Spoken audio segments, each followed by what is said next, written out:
Assalamualaikum warahmatullahi wabarakatuh, the honorable judges and the honorable audience, ladies and gentlemen.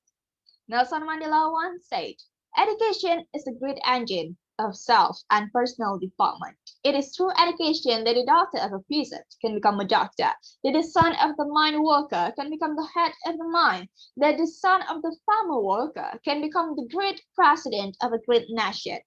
It is to make out of what we have, not from what we are given, that separates one person from another. Ladies and gentlemen, as what he has said before, education is one of the ways for the youth to achieve what they want to finally become who they were meant to be. To some, education is a tool, is a media for them to become a better person. But to some people, education is the life itself. Now there comes the question, isn't it? Why is the education the life itself? Now let me tell you this. Through the time of the revolutionary of every aspect on this life, including of how they become better or they become worse through the system of the revolutionary, this education is included on its dynamic. Now the next question is, does the education revolve into a better system or the worse system? Well, ladies and gentlemen, 20 years ago, education was passed on books and lectures. Now we can see that it is iPads, that it is websites, that it is applications, that it is much wider than just books and paper in our hands. In the past, students would have to spend hours in the libraries to search for projects, to search for researches, and a lot of things. But the huge advantages of having the internet in our hands, we can minimize the times of surfing through the books into just 30 seconds, ladies and gentlemen.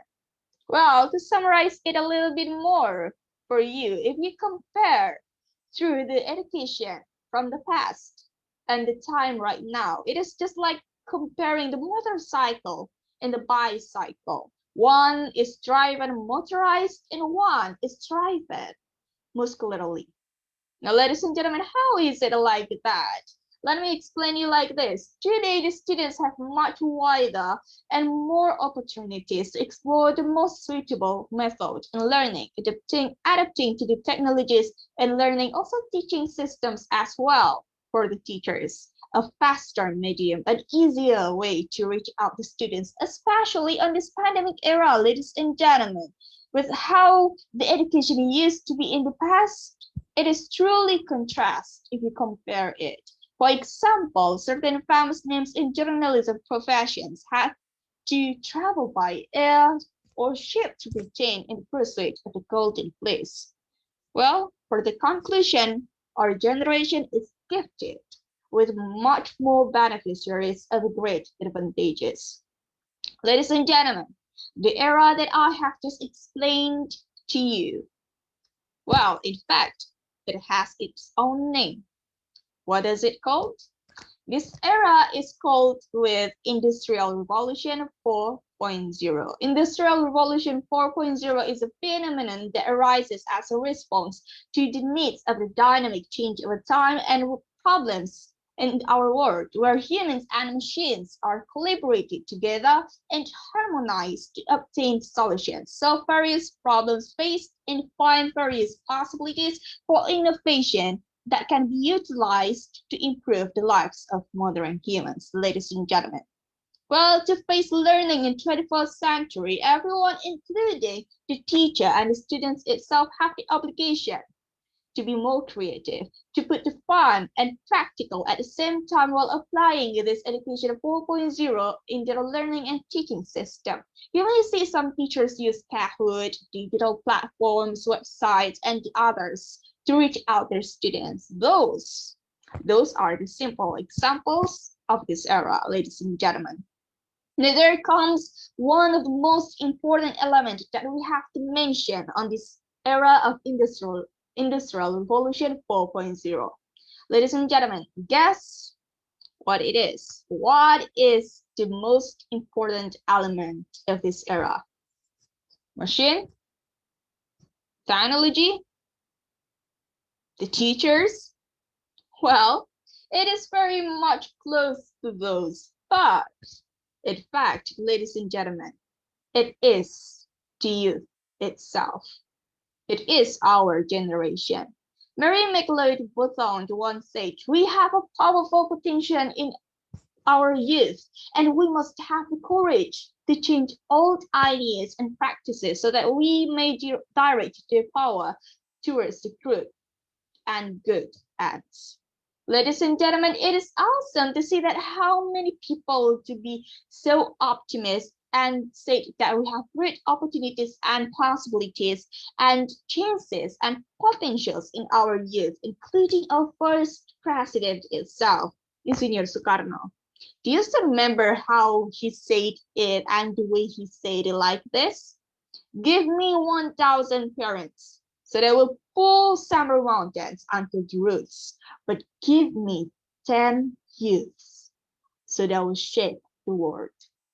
Ladies and gentlemen, the conclusion is the youth existence in today's presence is to be the leader for tomorrow. And education is one of the ways to build them to be like that. Just like what Nelson Mandela once said, and just like what Mary McLeod said before, and just like what our first president just said before. Therefore, it is a new challenge for us to build more innovative ways in this era of Industrial Revolution 4.0 to be engaged with the youth more and more, and to maximize our power in tomorrow leaders as what we have wanted them to be.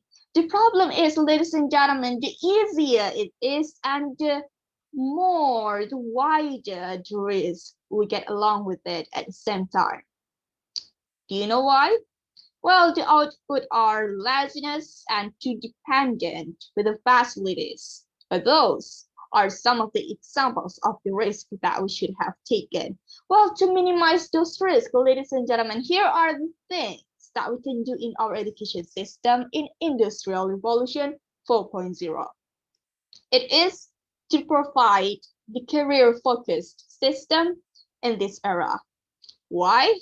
Because just like what I've said before, we are not just preparing people with big brains, people with like translation in their head, people with much dictionary of Google in their heads. No, we're not preparing people for that, but we are preparing the people who can do the decision making. We are preparing the people who can solve problems. We are preparing the people who can lead people to believe and to get into the best way as what we have lived together. The education system is getting better and better through the time and era that we have faced until finally we get into the era where we have to collaborate with the technologies and the machines around us. But we cannot forget the most important element of it, which is our own use, ladies and gentlemen. We cannot forget that it is to get in more efficient ways on building the characters of our future leaders itself for our youth. The system is powerful, but the result of it is supposed to be powerful as well. My name is Cinta Berliana and I am from Gadjah Mada University. That's all for my speech. Thank you for your attention. Wassalamualaikum warahmatullahi wabarakatuh.